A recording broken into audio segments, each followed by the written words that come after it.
Okay, just join in. Ready? Hi, welcome to our Oxford Impact webinar. We're celebrating this beginning of our 10-year anniversary for impact investing and all the programs in our portfolio. We're celebrating our Oxford leaders and our Oxford colleagues, our research. We're going to focus today on social finance. And for those of you who know us, and there are many alums, I've looked at the list of several hundred participants who are part of our community. So I want to say, Fumi, it's good to see you. She was in our very first impact investing class. We've got colleagues, Yvonne. It's good to see you. And Carrie's joined us, who was in our social finance course. This, again, we're focusing on social finance. Our impact investing course was our lead off. And we've got 10 years of celebration. Social finance has been 5 years. Impact measurement has been, I think, close to 5 years. And innovative finance was launched last year. Today, we're going to talk about climate, oceans, fisheries, genders, and livelihood. And again, as we know, this has been about thinking through the systems. When we think about going back to our anniversary a bit, Alex Nichols and I and our SBS team, our colleagues Karim Harji, Ani Patton, Jen has been with us for 7 or 8 years. Mark, you've been joining us for several years to talk about the work that you've been doing. And this is, again, an opportunity for us to take a deep breath, look at the success and impact that we've had, and the challenges that we face in moving capital to the issues that are most in need. The unique perspective that we take in all of our classes is that we put those most vulnerable at the center of our investment practice. We use a systems approach, freedom from want, freedom from fear, developed by the UNDP that's parallels with the SDGs, systems, not silos, lost in translation, which is a critical element for what we talk about and do, which is how do we find common language, common leadership, and a common way of using creative capital to create social change across sectors, whether it's NGOs, whether it's big banks, whether it's intermediaries. How do we work together to move capital, as Jen likes to say, through the plumbing and get it to those most in need? And throughout our practice, we focus on finding your moral compass. There are challenging issues that we face when we move money, addressing power, addressing place, politics. How do we find our moral compass and align those values as we make important decisions around the world? Again, most of you know me as the managing director of PFC Social Impact Advisors, but more importantly in this context, as program director of the Social Finance and Impact Investing course. Jen is, again, as I mentioned, has been a faculty member with us in impact investing and social finance, been a core faculty member for many years, and we are thrilled to have her join us again today. And Mark, you've been the brilliant, I'm trying to remember the last colleague I said you should win a Nobel Peace Prize. That's what someone had mentioned for your work in terms of really keeping capital clean, making sure it finds its moral compass, and doing investigative reporting to protect the planet. Carrie has been with us, again, in our social finance course, really looking at that. What role do intermediaries play? How does she help move money creatively to those communities most in need? And that's what we're going to talk about today. Oh, I get a second. Let's go back. I'm sure you're all ready to be done with Zoom. This report, Make Money Matter, Expanding Impact Investing for Sustainable Oceans, Fisheries, and Livelihoods, will be put on our website. And it looks at the analysis of 150 funds in the context of those conservation finance funds that have been around a very long time in healthcare, in education, in financial inclusion, to say, what can we learn from those funds that are not fisheries related or related to oceans, that can be drawn on and used in the context of getting oceans, fisheries, and livelihoods to be supported. And this will be available on our website, on the SBS website. Annabelle will post it today or tomorrow. And we're really going to be talking about this context. The state of the oceans, what I always ask our students, and for those of you who have been in class, and by the way, I'm in a hotel room in Buenos Aires for my son's wedding. So it's a little bit unusual. And Carrie is you're in Santiago, Carrie? Yeah, Chile. So the state of the oceans, 3 billion people depend on oceans for livelihoods, 1.5 to 3 trillion generated annually through an ocean economy. We're talking about the largest connected biosphere on the planet, home to 50 to 80% of all life, generates 50% of the world's oxygen, and absorbs 25% of our carbon emissions. Much of the world depends on it for its protein, and small scale fisheries are a major source of employment. 113 million people, 45% are women. And yet, given that importance, when I ask our students, all of our students, one of the first things you do when you come to class as an icebreaker is to identify the issue, the SDG that's most important to you. Oceans is typically last. And climate is typically first, and livelihoods typically first. So what's that disconnect between oceans and capital? Right now, we need 150 billion funding gap to address the issues of ocean conservation. Again, SDG 14 receives the least investment, and Jen will talk about how to make the plumbing flow and whether more money is needed. But again, right now we've got 13 billion from 2010 to 2020 that has actually been used and invested in SDG 14. It's a far cry from what's needed. So today we're going to talk about why is there a lack of investment? How do we get money to flow to people most in need and businesses most in need to address the issue of livelihood? We're going to talk about lost in translation, and Carrie's going to chat with us about that.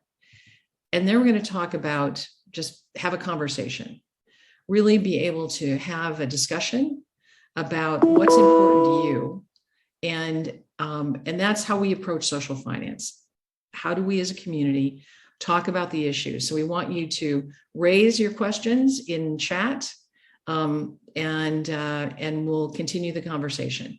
So a little bit of presentation and conversation is the most important thing. So I'm going to stop sharing my screen.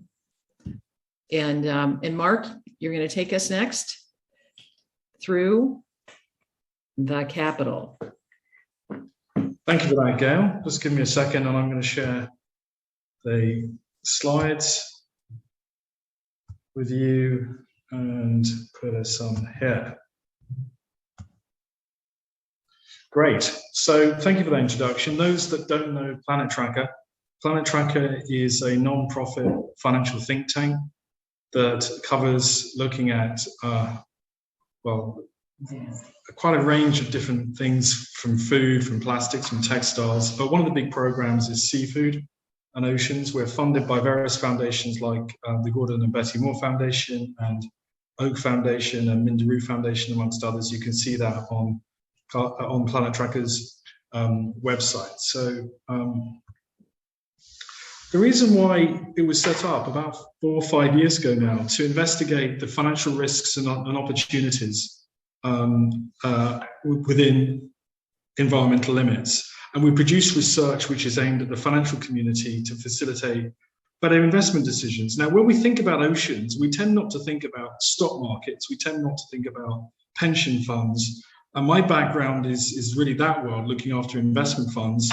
And we decided to, when I set this up, to try and make the links between what we know is happening in the ocean and what's happening in the financial market. So let's look at the companies, the sector. It could probably a surprise to people that over 200 of the major seafood companies are listed on stock markets around the world, with combined revenue of well, in billions of dollars, and they we can actually, what the team does is investigate what these companies are doing in the sea, the work of aquaculture businesses and distribution businesses, and to try and find out what species these companies are holding. Now, these are companies which, you or I can have in our pension fund or an investment plan. Here are the key geographies. Half of the major 407 companies we analyze are located in Japan. They work out of the US and the Netherlands. And these are the major stock markets: Tokyo, Oslo, Bangkok, etc. So the team, and it's a fabulous team, many like me have backgrounds in finance. We've just picked out a whole series of topics. How many companies are listed? What's going on in the salmon industry and aquaculture? What about transparency? What is the role of blue bonds in funding sustainable oceans? Let's take some species like the pollock sector. What's going on through the listed companies and the private companies? And what about, of course, illegal and underreported fisheries? Now, please, if you get the chance, go onto Planet Tracker's website and download some of these reports. Very easy to do. And our goal really is can we make finance work better? Can we get capital markets working more effectively? Now, this is two things. How can we end bad practice, for example, subsidies, and how can we promote good practices, blue bonds being a good example? How can we use that to recover areas which have been desperately overfished? And if you're an institutional shareholder in some of these large ocean-going companies, let's get some transparency around what they're doing. And we developed our illegal and underreported fishing detection toolkit, which I'm pleased to say has been downloaded quite a few times by large investment companies and banks and being adopted by them. And these are sort of practical tools, which is how does the financial community really get to work and understanding what's going on in the oceans. Our research focus now, being a research house, always things to think about, and the key ones in ending overexploitation, such as illegal fishing. What's the retailer's contribution to overfishing? Are we underpricing? Mark, I'm sorry for interrupting. The slides keep phasing in and out. Yes. Is there a way of stabilizing that?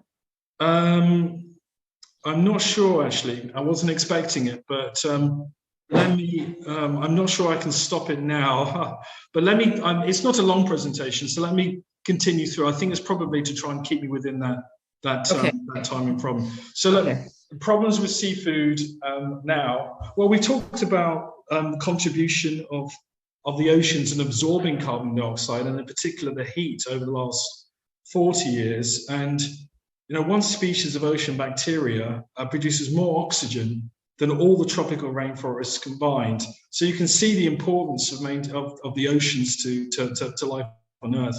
So what are the problems really from the degradation of the oceans? A lot of this is common sense. We're going to know about this: rising demand for seafood, increased wild catch production, leading to fish stocks being fully exploited, then having to scale to fill the gap, farmers requiring wild catch inputs, increasing the price of fish, trying to find alternatives, which we've seen, transition to soy. And of course, transitioning to soy in seafood is leading to deforestation as we increase the production of soy.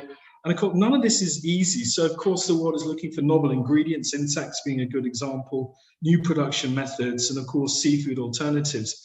Very common now, as I know, living in a family of vegans who want to go to a local restaurants. It's amazing the number of fish alternatives available to in regular restaurants today, so that we're not overfishing in the oceans. So it's a complex situation that we try and unravel. There are so many ways in which the seafood industry contributes to the deterioration of the ocean ecosystems, that these impacts come back and impact the industry too. For example, the depletion of fish stocks leads to declining fishing volumes, which is what you're looking at here, and accelerates the industry's transition to aquaculture. But done unsustainably, aquaculture also impacts marine ecosystems, and that further leads to deterioration in fish populations. So the issue is that the way the industry is changing does not generally address the roots of the problem, which as we know, the overexploitation of marine resources and destructive industrial practices. Now, why is that the case? let's have a look. Now, remember that Planet Tracker in our work looks through the lens of financial markets. We look through the lens of stock exchanges. How many seafood companies are listed in the world's markets? And so here's that snapshot. By far and away, the most important market in the world, probably comes as no surprises, is the Tokyo Stock Exchange. You've got others in China, in Bangkok, in Santiago, and Oslo. But what happens in the oceans in Asia, fishing in the South China Seas, the whole of the Asia region, is crucial to the future of the health of the oceans of the planet. And Tokyo is by far and away the most important. We've got 70 listed companies there, which you can see in the bold, exposed to seafood across the supply chain, from feed producers down to seafood restaurants.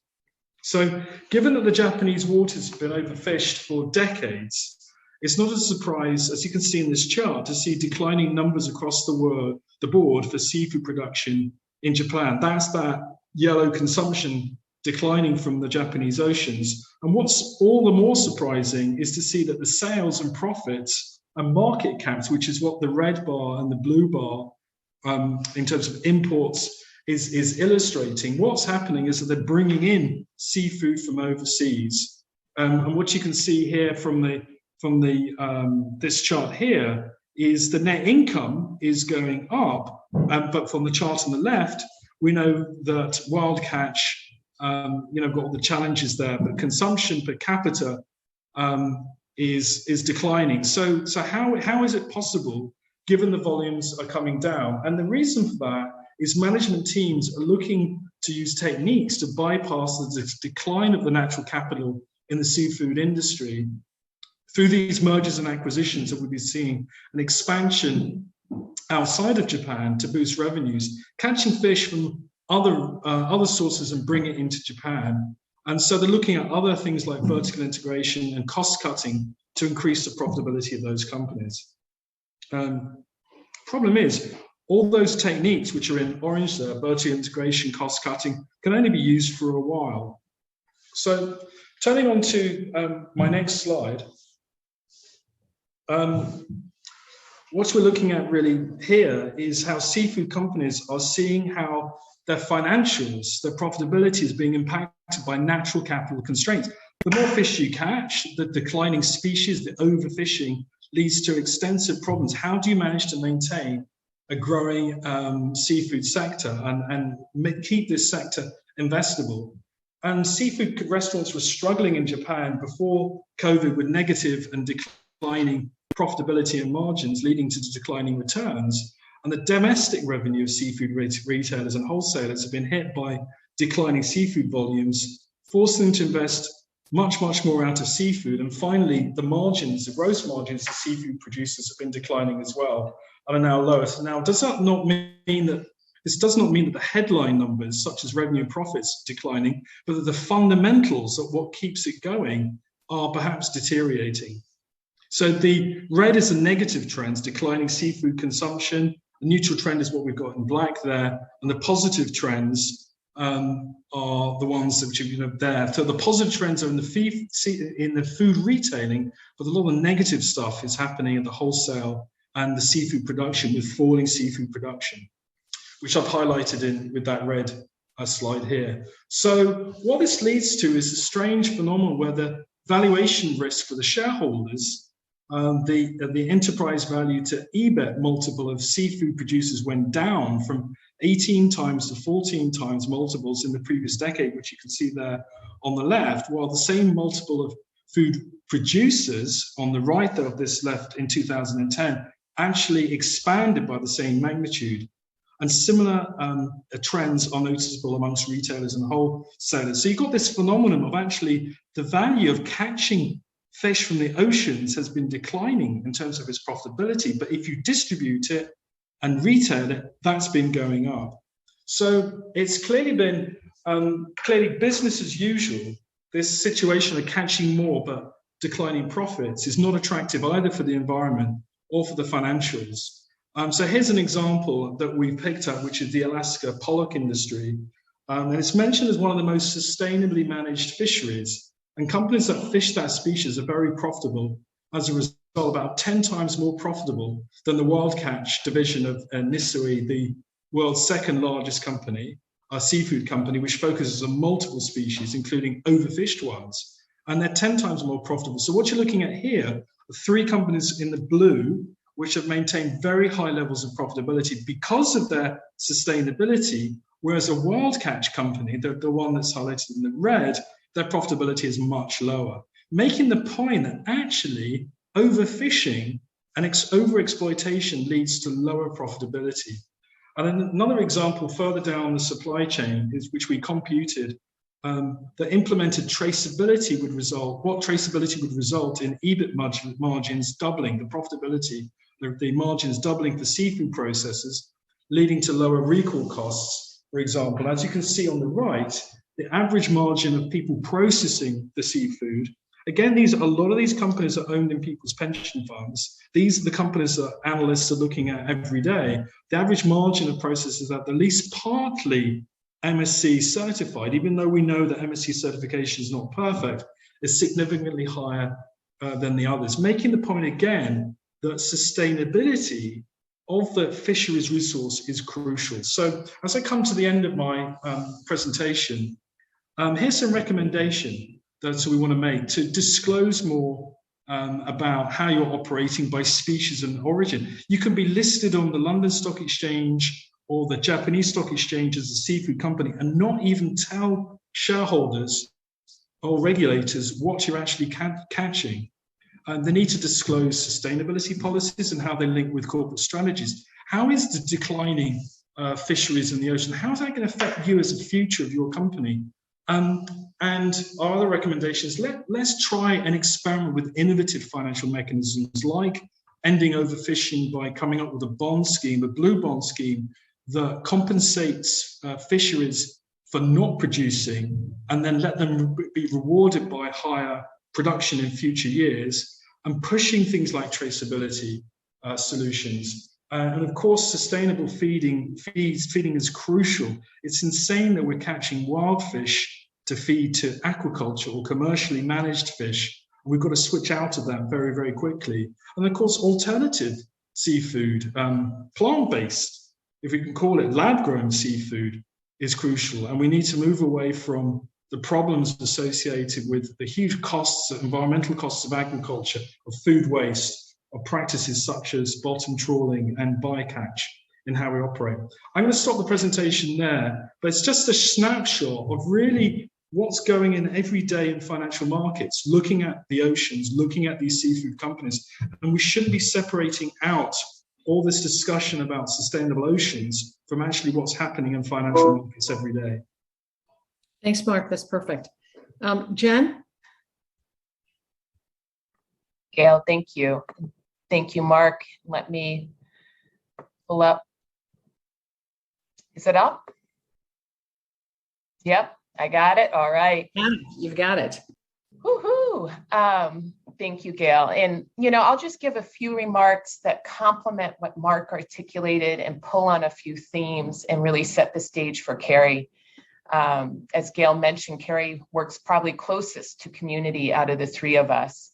Mark articulated about the decline in seafood production and his work in the public markets, really companies and improving how they're doing what they do, become more efficient, I think are the words. Where we work at Calvert Impact Capital is more in the private markets and where there's broken markets, so where capital isn't flowing. So to kind of pull on a theme that Gail set up at the beginning, we have this big need for capital, and we have interest in putting the capital to work, but somehow things aren't connecting, and why? And that's the problem that Calvert Impact Capital addresses. To be clear, I'm a practitioner, so I'm in the field every day, structuring, moving money, talking to investors and connecting investors to community. But I am not an oceans expert. We work across 100 countries and across all impact sectors. What we're really trying to do is connect capital. And this slide just shows some of the ways we've done it. And I'll just underscore one that, the more I do this work, the more I find that how we think about substructure and syndication, which is that second bullet in the middle column where we've really moved a lot of institutional capital. We're not going to institutional capital and asking them where they would like to put their money. We're starting from the other end. We're going to community and seeing what the need for capital is, and then working back to get the right capital into community, right rate of return, right type of capital, debt or equity, right type of tenor, so that the impact can really happen in the way that we know we need it to really move some of the agenda items we have back to the sustainable development goals and other items. And so how we do this is a simple, maybe a lot of people on the call have seen this one because I keep coming back to it, the more, things evolve, the more I find that this seems to resonate of where we work and where we see how money moves.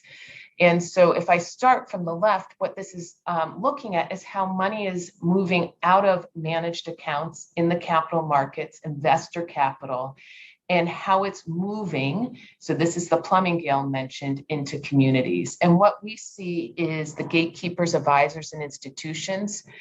Capital moves through those banks or institutions or people. And what we find is there's the need for two layers of intermediation.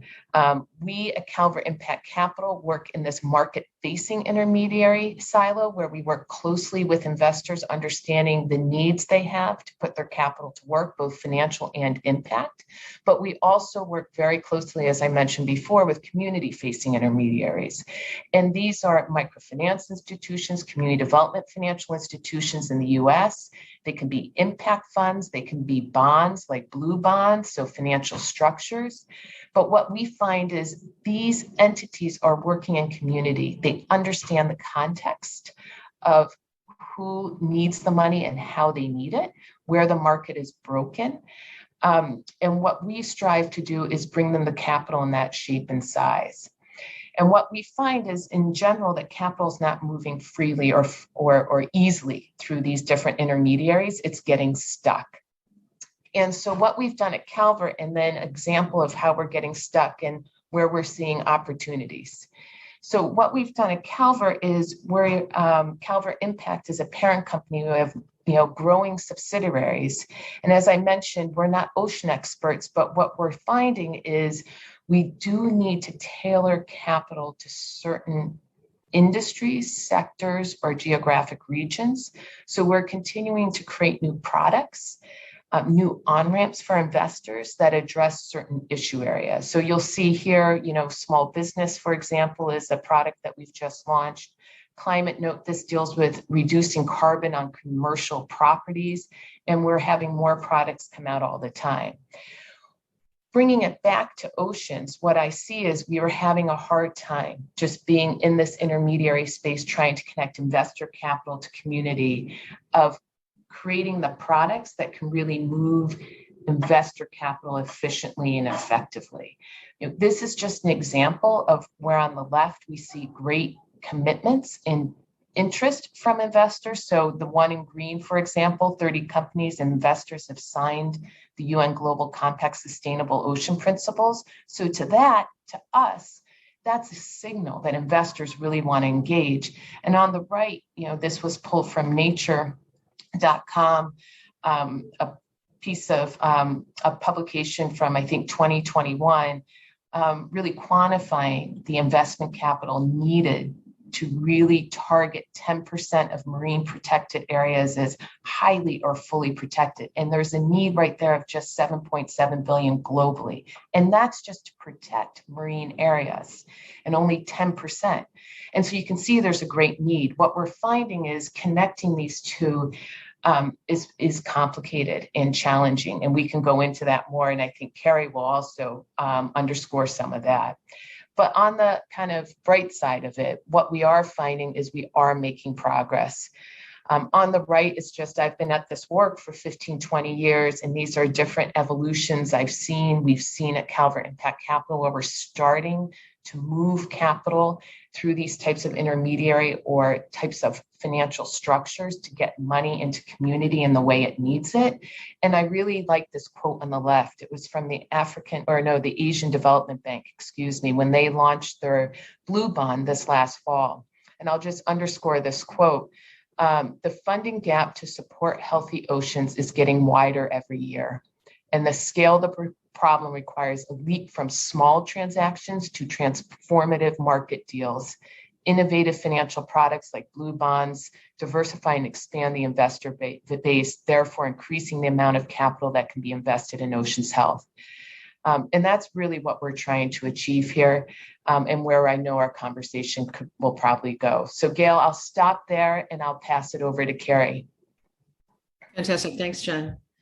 Carrie, you want to have a conversation, let's talk a little bit about, your vantage point from your perspective as the intermediary, right? The organization that's actually working with fishers and communities. What are you seeing in terms of your experiences and challenges? And you want to respond to what Mark and Jen had to say? Oh, you're on mute. Yeah, absolutely. Thank you for having me. And thank you, Jen and Mark, for your presentations. For those of you who don't know, my name is Carrie Browder, and I am the city's project director at Ocean Conservancy.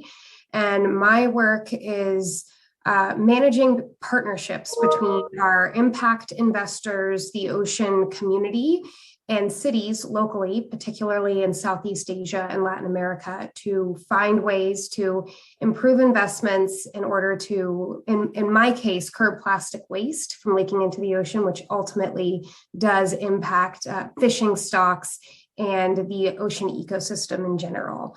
What I think is a really good point that was stated by both is how or by all of you and in the paper, is how interconnected investments in climate and the ocean are. And so a lot of people don't realize that the ocean is a climate and carbon sink, and that unless we find ways to fix both, we're not moving in the right direction.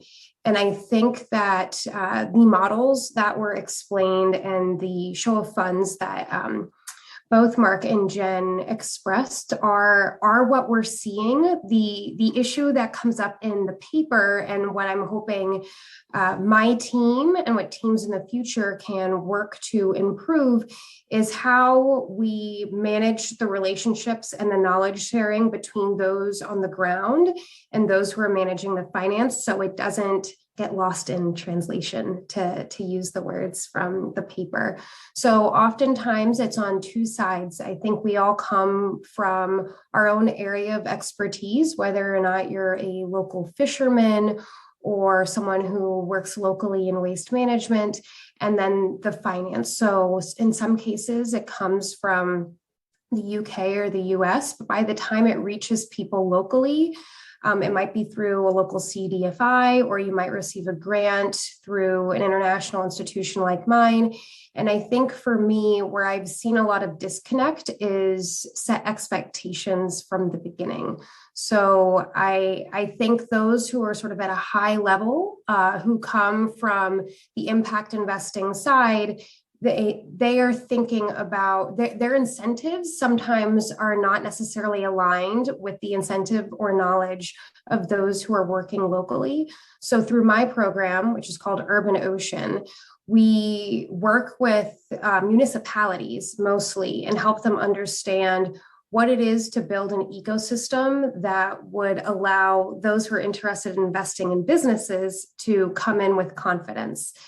And I think, and even though it touches on this in the paper, it's not just about building the education within the investment community, but also finding ways to build education and knowledge within those who are working locally. Because I think ultimately, not only are we trying to invest in a future for the planet that is both lucrative, but also that is secure, it's really important that we set up the communities for success because they're already at a disadvantaged risk to not only climate change, but just in their type of work for their day-to-day jobs. And in fishing communities, things like slavery, which is something that's really important to address. And Mark, I want to go back to, thank you, Carrie. I think that issue of lost in translation, one of the research pieces that we had conversations with colleagues who were the intermediaries working with fishers. The way the money's flowing, again, also is directed by the funders themselves. So often being driven by foundations, because much of the investment resources have come from, development finance institutions and foundations that have a certain agenda, and they're supporting funds, and there is not a listening to those communities in terms of what they really need to build businesses, and the language that we use in talking about finance and how you use funds and resources becomes really complex. And there's a disconnect. And that's what we've been finding. There's also, for those intermediaries who are nonprofit organizations, building a business case that a bank will listen to and get excited about is difficult. So how we begin to bridge that language gap, the finance gap, and Jen, the plumbing, how we get that plumbing to work and have intermediaries that are prepared to actually be that interface with community. And often, building from the ground up, or in this case, the water up, to address issues of slavery. There are funds focused on slavery. There are funds focused on infrastructure development. How we begin to knit those pieces together to actually make a difference and increase and leverage resources is really important. Mark, you talked about doing investigation companies, listed companies. How do you get to ensure that there's integrity on the water through the supply chain, through the value chain? That's a very, very good point, because the reality is what happens in the oceans doesn't get reported to the shareholders. You're never going to know really about conditions on the ships, the health of the fisheries, and you would literally have to identify which boat was owned by which company and then track what they were landing at the port or what was ending up in a factory to even know what species that many of these companies are catching. And there aren't the people. There aren't the people there to do that. And the work done by fisheries inspectors, where inspectors on the boats, we hear stories of inspectors literally being thrown off boats in the oceans so that they don't report back to regulators what those companies have been doing. So it's a big problem. And if I and my colleagues at Planet Tracker know this, if I had my way, we would have investigators, NGOs, civil society groups where these companies are operating, actually finding out on the quayside or in the oceans what these companies are doing. We have to rely on evidence coming back from people who've worked on boats or regulators or other forms of, government intervention where they've found out what the boats are carrying, and you hear stories of these large industrial ships which act as aggregators. The smaller boats come to the big boats, which sometimes may not come into port for a year or more, but act as big freezing containers, and they freeze any catch they can, which ends up in those big holds. And even then, it becomes very difficult to track back which boats have been doing what. Planet Tracker, when we're reading about the Chinese boats all surrounding the islands, I've forgotten the Galapagos Islands. Sorry, I just got a complete brain funk. And we could use the satellites to see where the boats were outside the Galapagos Islands, which ones were poised to come in, because the quality of the oceans, the seafood around the Galapagos Islands was exactly where these boats wanted to come in. It was very, very difficult to trace the ownership of these boats, who's actually owns these companies. You would think it's easier if it was publicly listed, but even then it's very difficult to find out who owns which boats, doing the legal stuff and where they're operating. Jen, your perspective on how that plumbing addresses issues of corruption and lack of transparency. Yeah, I think it's key, right? Because if we got everything connected, but it's not doing good, then we got a problem. And so I think one of the things that we all know, but is becoming very true, is that a lot of the work we do is iterative, right? It continues to evolve. And this is one of the reasons why, Gail, I just love coming to class and being engaged in the dialogue, because it's not static, it's not textbook. There's some things, rules of finance, perhaps the laws of the sea, that are the reality of that moment in time. But even there, a lot of the things that we're pressing up against is because they were built for a different time and place, and they need to evolve. Technology is in that bucket of opportunity, as well as things that can cause unintended consequences that I think deserves a lot of discussion, and we do in the classroom. And also, I've been working closely as we've been doing our small business lending, even with 60 Decibels, which is an organization that some might be familiar with, but they are impact evaluators. They're looking at outcomes, and they're going into communities and taking, kind of questions, talking to the people, understanding, is this bringing prosperity, the work that's happening? And that feedback loop all the way down to the voice of community, I'm finding is vitally important, but it's also, making more dynamism in ensuring that we continue to evolve and grow in what we do. So, to answer your question in a bit of an abstract way, I think it's this innovation and not getting too fixed on what we build is going to be really important. And I see even one of the questions in the chat asking that, with the war in Ukraine and in West Africa, smallholder farmers, I think a lot of what I just articulated holds true. Continuing to evolve and learn from each other is going to be vitally important. I think for me, we usually have this conversation. So Paul, I would call on you in the classroom, or we would have that opportunity for us to talk together. Lionel, I think your question is, as Jen pointed out, really relevant. We're in a time of dramatic change.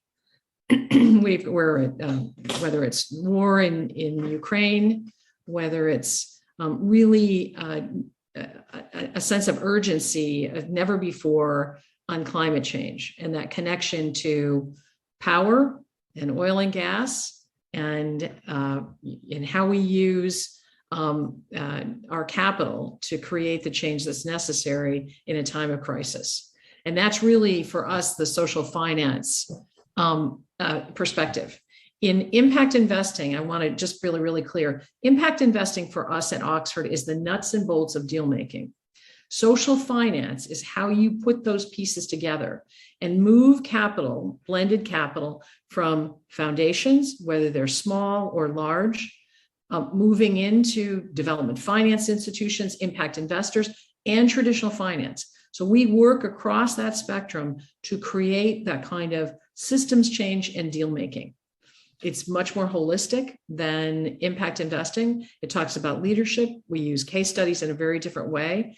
And we, as we're doing just today, the macro perspective that Mark brings, Jen's perspective, and Carrie's perspective, how we link them together to really dissect the problem, the challenge, and move the capital and the policy to create the change that's necessary. Colleen, you've got a question. We're a small foundation, which after 27 years of investing in childhood development and education are pivoting and undergoing a theory of change process to focus on investing in environmental protection. In an area our travel company operates. Two questions that have come up. Can small foundations really make a measurable difference or impact? And is regional specificity driven an agenda, or is it better to focus on one place, marine zone, if you're a smaller investor? the reality is, from what we're seeing, and Jen and Carrie and Mark, foundations play a critical role in opening the door for change, in building collaboration, in convening, in doing research, in getting people ready to make deals, and being very specific. Your theory of change will help you do that. And we also develop theories of change in the context of social finance. But do they make a difference? Yes, they make a difference. Does the baton need to be passed on to other types of investors who can go to scale? I think that's really important. And Carrie and Jen, Mark, thoughts and reactions? Sorry, Carrie, please. I was just going to say, I think foundations can definitely make a difference. There are examples, if you look into Conservation International, they're doing work to restore mangroves, and then it sort of works two ways, because they're supporting livelihoods, they're finding ways to capture carbon in oceans, and the mangroves that they're building are also providing more ecosystems for the local fish and livestock that are there. In my experience, I think around plastics, I think foundations are great because you can work with an organization like mine and with impact investors like Circulate Capital to say, we want to help build the ecosystem so then an investor can come in and invest. So you can use foundation dollars for education, and education is critical in a local community if you want to see investment come in. So I think it's really important to decide who it is you want to partner with. And like I said, set expectations about what the goal is between the different partners. As far as a regional versus a more topic specific focus, I don't have a strong opinion on that. I think it's ultimately about what you want to accomplish, and then decide if it would be better to focus on a topic or focus in a specific region. I want to add one piece to, again, one of the tools and strategies we use in social finance and impact investing is a mapping out of who's in the space, so that we're all driven by passion, we're all want to make a difference, but really understanding the players in that space and with whom you can partner and learn. Because impact measurement, and we often use, I believe it's in the report, an illustration of the mapping approach that we use. If not, I'll send it to you. It is really understanding who's in the space, from corporations to other foundations, with whom you can partner and learn together to maximize and leverage our resources. And then when you scale, how to partner with other types of investors and other types of partners. Jen, reaction? I would only build on what both you, Carrie, shared, and look at the question that came from Vietnam in the chat around there's not a lot of funding right now happening, or impact investing happening in Vietnam, but like a lot of places, a lot of need. A wonderful place for philanthropy to play a role, as Gail articulated, and that there are impact funds and intermediaries that are in Vietnam. And I think those would be wonderful people. Nithio is one I know off the top of my head to reach out to and begin to build a community. So building on the learning, who's in your ecosystem, and begin to show examples. Oftentimes when people can see what it is, then they can understand and engage. So can I just add some thoughts on Absolutely. the role of philanthropy? There's still a lot of unanswered questions. There's still things that could be done. And now, I mentioned that a lot of the seafood companies don't disclose to the shareholders what species they catch or which fisheries they operate in. Philanthropy could fund a campaign to get all the stock exchanges to ensure that any company that is listing owners of natural capital, people who use natural capital, whether it's oceans or land or forest, to disclose a sustainable resource management plan. I, for example, think that any seafood company that refuses to disclose what they've been catching should be kicked off the stock exchange. So now who's going to do that? Well, companies are not going to do that. Investors, I don't really think, will do that. Regulators won't be bothered because it's not something they think about. But that's a philanthropic intervention that could have a powerful influence and effect. Now, our colleague from Vietnam Here's the thing. There are 25 seafood companies listed on the Vietnamese Stock Exchange. Do we know what those companies do? I don't think we do. I would love to work with somebody in Vietnam who can investigate what those 25 Vietnamese seafood companies are doing. What are they doing in the oceans? Is it aquaculture? What's the effect on mangrove swamps? Who are the shareholders? What are the regulators saying? What do we know about the sustainability of those 25 Vietnamese seafood companies? I bet you the public doesn't even know that there's 25 Vietnamese companies listed on the stock exchange in Vietnam just doing seafood. So philanthropy can do an awful lot more investigating, analyzing, and sharing research, including impact metrics, which is very important, as you said, Gail. Yeah, no, and I think this is the kind of synergy that happens in our classroom for social finance. It's the threading together partnerships and exploring together what works and what doesn't. And have you thought about this? Michael, you've got a question. What are examples the panel is seeing in finding the balance between the growth of finance for natural capital and biodiversity conservation protection with the needs of local communities and livelihoods? Who wants to answer? Yep, go ahead. I'm still very active in finance and go to a lot of finance events, and I speak to a lot of investors and pension funds. Right now, natural capital is hot as a topic. You've got huge institutions trying to invest in land, landscape restoration, reforestation, producing carbon credits. But I think the key to this is in the question that's been posed: what is the link to local community? And our local communities beneficiaries. So I was talking to a New York-based bank yesterday who want to launch a land use carbon credit fund. And I said, tell me the economics. And they said, oh, it's really easy, Mark. You can produce the credits at $2 a ton and you can sell them at $7. Okay? So if you're an investor, look at the huge upside. The returns to this are going to be greater than on private equity, on investing in the stock market. It's the kind of stuff that even Elon Musk would dream of. There's huge amounts of money to be made from this. The problem is that most of that money should be retained back in the host country. This should be of benefit to host communities, not to financial investors in the global north, not to the banks in New York and the pension funds in Europe. But actually, that's where it's going. Now, you could argue, well, the landscapes are protected and jobs are created. But the real financial value from this is not going to be captured by people who should be capturing it, which is the poorest communities of the global south. Yet again, it's going to be commodities extracted from the global north, from the global south, to the benefit of the interests of the global north. And a lot more should be done to investigate how to really redress the imbalance that we're seeing in the voluntary carbon markets. Jen, any thoughts? I would only add from the perspective I sit, which is really moving capital into markets where traditional capital is not moving. So kind of broken markets where there's the need to really support health, education needs, and other needs. The voice of community is often the one that's not brought in fully. And so even if we move the capital with all good intentions, oftentimes it's not quite right. And so just starting at the point of ensuring the voice of community is in the room, simple, but seems to be continually overlooked, and one that just we need to emphasize, I think, again and again.